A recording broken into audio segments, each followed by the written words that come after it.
So thank you, everybody, and thank you, Wenda, for your talk. Yeah, before I ask for questions, Wenda talked about the story, and I'll repeat the story, where Huika wants, he wants teaching from Bodhidharma, but Bodhidharma thought that the Chinese were really stupid and could never get what Zen was about. They were so caught up in, sort of conventional Buddhism of wanting merit and stuff. And he'd had this encounter with the emperor, and he thought they were all a bunch of jerks, and he stomped off, and he goes up to Shaolin, and he sits in a cave, facing the wall for 9 years in spite. I love that. He says, in spite, he's facing the wall. And, there's a, like that. And then he won't talk to, I guess he must have talked to people because they brought him food and stuff, they had to. But, so he won't teach anybody. And finally, Huika is standing there in the snow and, please teach me. And Bodhidharma doesn't turn around, and everything. So Huika cuts off his arm. And Bodhidharma takes note and says, okay. And Huika goes, my mind is in turmoil. Please put my mind at rest. And Bodhidharma says, bring me your mind. And Huika says, I can't find my mind. And Bodhidharma says, your mind is at rest. So that's the story that Wanda told. And as I was driving in, a few of you may have noticed that I sat in my car after I pulled into my parking space. And the reason was that there was, All Things Considered, and Aisha Roscoe is the host, and she was interviewing this rapper who is now 50, and I really feel old. And he has a meditation album now. He has a meditation album, and they were talking about how, whenever she's stressed, Aisha, she's always very enthusiastic. Oh, whenever I'm stressed, I just meditate, and usually it really calms me down. And he's, oh yes, your meditation will calm you down. And there were all this stuff about meditation will calm them down. We have a disclaimer. When you come to a retreat here, you sign a disclaimer that says, I recognize that a meditation retreat can be incredibly stressful and can cause, psychological problems or something like that. Because it's true. When you're that intensely, either looking inside or opening up, however you want to see it. I like the thought of just letting the world come in, and other people like that. It's the same thing, looking inside, when you're doing this intense inspection and openness, all kinds of things come up, snakes and monsters and, all kinds of, evil plants. All kinds of things, come into your mind, everything you did that you really wish you hadn't done. Wenda was talking about the movie, that she finds herself making movies. We all do. In fact, that's how memory works. Nobody ever remembers anything exactly what it happens. We all, as it happens, we all fit into some story. It's the only way we can memorize. You remember what happened is we fit into some story. And the story always has, a little bit of our, pain and a little bit of our anger and a bit of our love and a bit of our compassion. All those things, go into these stories that we tell. They're never like objective. I don't know if that would even exist. So yeah, I was just very amused listening to, and they had a few excerpts from the record, breathe in through your nostrils, breathe out through your mouth, this kind of stuff. And, I don't know. Think of a daisy. I don't know how it goes, but anyway, I know that that's what a lot of people think that's what meditation is, and that is some form, and it's helpful to people. Because when you're all, you need to be able to relax. It's helpful. I shouldn't put it down, but it's not what we do here. What we do here is not about me. That's not the point of it. So, there was this morning there was a event on the online Sangha, and 5 people from our Sangha were there. It was kind of amazing. I'm not counting me. And 4 of them are in this building right now. And I'm sorry, 3 of them, 2 of them are on screen and 2 of them are in the building right now. And we were in these small discussion groups. And I was with this man who's, he's originally from Laos, and his father, fought for the U.S.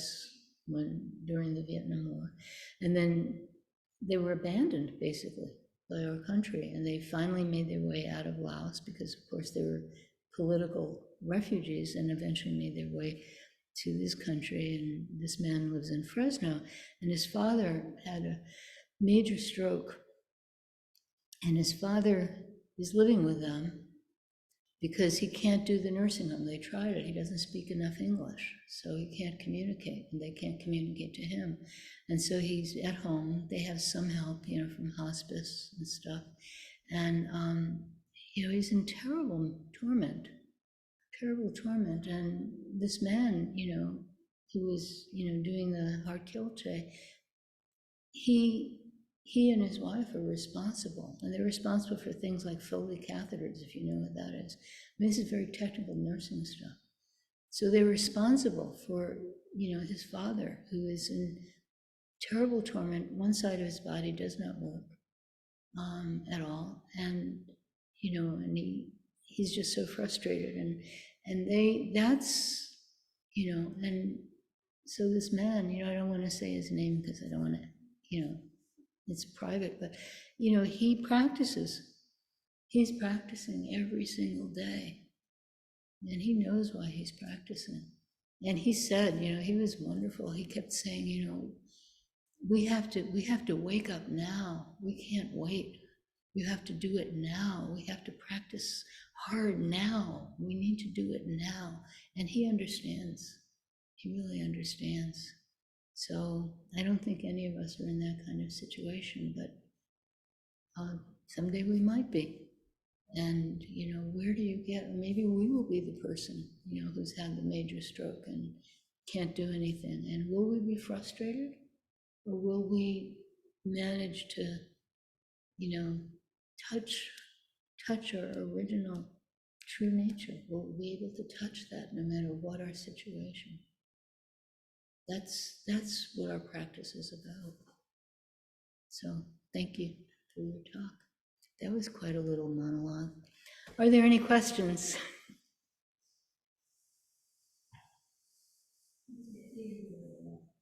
Can you just speak up a little bit? Oh my God, I have my hearing aids in, so I'm speaking softly. I'm sorry. Are there any questions? I have a question. Sure. You said before that when we're chanting Kwanzaa Bosal and Jijang Bosal, we're not asking for favors. Yeah. So why do we chant for people who are in distress? What do we expect to happen? Yes. What we're chanting for, we're reaching out. We're reaching out. And no matter what your situation is, you can still touch sanity, and you can still touch your true nature. And basically, that's what we're asking for people. We're not asking that, somebody with terminal cancer suddenly is cured miraculously. I mean, it's nice when that happens, for a while, they'll eventually die, but, we're not asking, for example, we chanted for this man's father this morning, not asking that the left side of his body suddenly starts functioning. It's asking him to find, the kind of equanimity. It's asking people to find the equanimity in their situation and the acceptance, not in the sense of it's good, but in the, this is how things are, and to live with how things are. That's what we're asking for people. And that's really all you can ask. It's nice to think that you can, by your chanting, you can cure people. And I don't know, maybe it's possible, but I think it makes more sense to chant for people to find that balance in whatever their situation is. My mind always goes to Gaza. I mean, people are starving, people have no homes, everything's been destroyed. Can you still find that balance, even in something like that, so you can reach out to others? So that's, to me, that's what we're chanting for. And whether, I remember Stan talking recently about, that he believes that in some way, our chanting really does affect this world. And I don't know if I believe that, but I believe it's possible. I'm not certain about it, but I believe it's possible. And also when we chant together for others, it kind of it brings us together as a community. So somebody who asks us to chant for somebody and we say yes, and we chant for that person, then this person knows I'm part of this community. These people, care about me, not, in a sort of superficial sense, but I'm really part of this community. This community has taken me in, and it's pointing our practice outward. So to me, that's all the functions and then of course there are other functions that I'm not coming up with right now, but to me, that's what this is about. And then the 49 days of chanting for someone who's died, the 49 days of chanting for some people in the room can't hear me. I'll turn my hearing aid down. There we go. The 49 days of chanting for people who die, that if you're a primary mourner, that's a very interesting process to go through. Because when you do this, you watch your mind go through all these changes in relation to the person that you're chanting for. So I'm, Jewish, and we have an 11-month saying Kaddish, and then in Buddhism it's 49 days of chanting, and they serve the same purpose, which is at first, you're overcome with grief. Even like my mother and I did not get along. It didn't matter. I was overcome with grief when she died. And so in the beginning, you can be, maybe not always, but you're often overcome with grief. The grief is really raw, and it's kind of taken over your life. And over time, you begin to absorb that grief. It's not like it goes away. It's more like you absorb it, you digest it. And this process of digesting your grief, because every day you're facing it, because every day you're doing this chant or this prayer, whatever it is, every day for a specific and very long period of time, 7 weeks, 11 months, those are long periods of time. And so you're facing your grief, and you're also putting your direction towards the person who's died. So it's not like you're remembering them, like, oh, I remember how he used to, or his hair used to be, blue, or whatever it is. It's more like you're pointing your consciousness in their direction. So you're really acknowledging them, and also you're expressing your grief as it goes through its changes, and you're acknowledging it and facing it and absorbing it. And the process is an interesting process. I think probably all of us have faced grief. Maybe, well, we have some kids here, hopefully they haven't. But maybe your goldfish died, I don't know. But this process of facing your grief and watching as it becomes absorbed is a very valuable process. And religious practices that don't have that, they're missing something, because it's really quite wonderful to have that available to us. So thank you for your question about chanting. Any other questions? Yes. In the practice, we put our mind in our center. Is this our personal center or our common center? So I should repeat so people can hear it. When we practice, we put our mind in our center. Is this our personal center or our common center? You tell me. Only that?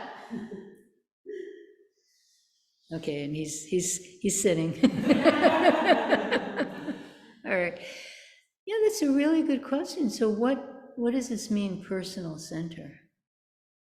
This is like the different consciousnesses in Buddhism. You have the eyes, ears, nose, tongue, body, meaning like skin and stuff, consciousness. You have mind, and those perceive, like the eye perceives light and the ear perceives sound and so on.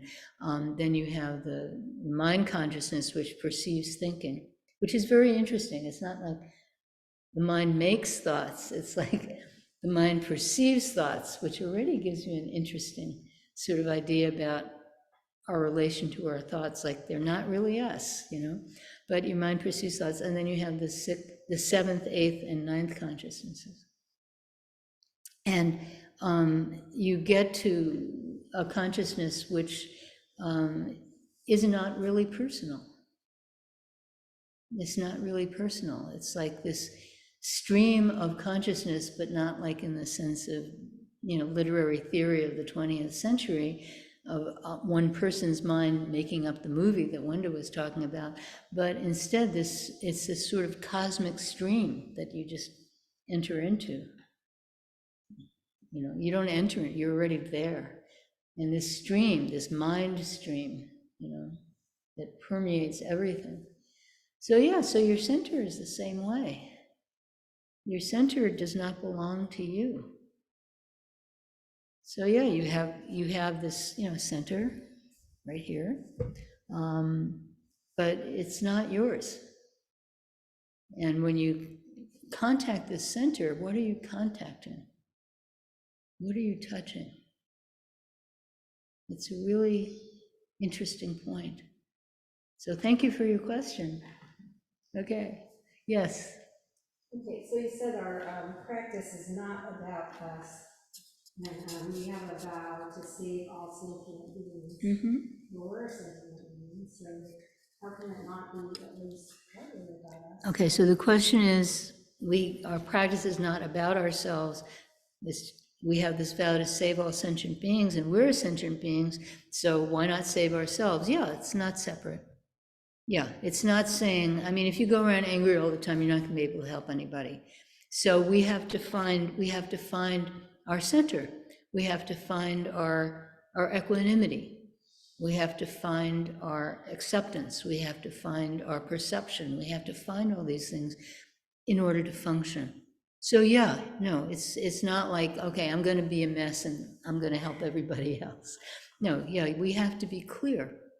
We have to find our clarity. Actually, it's always there. We just have to contact it, and we have to allow it to function. We have to take away the things that keep it from functioning, keep all these things that are not really ours from functioning. So yeah, absolutely, right.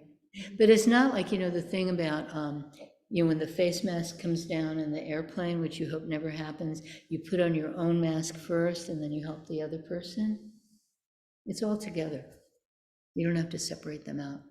Everybody's mask goes on at once.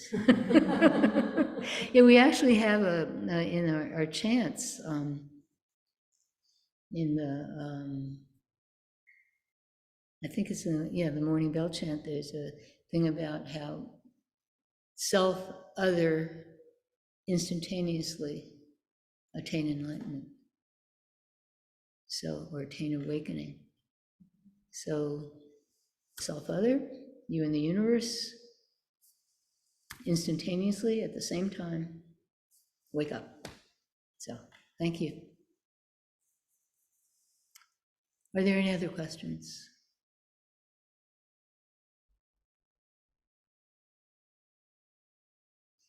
Okay. Let's do announcements. Get my trusty phone. Get my trusty.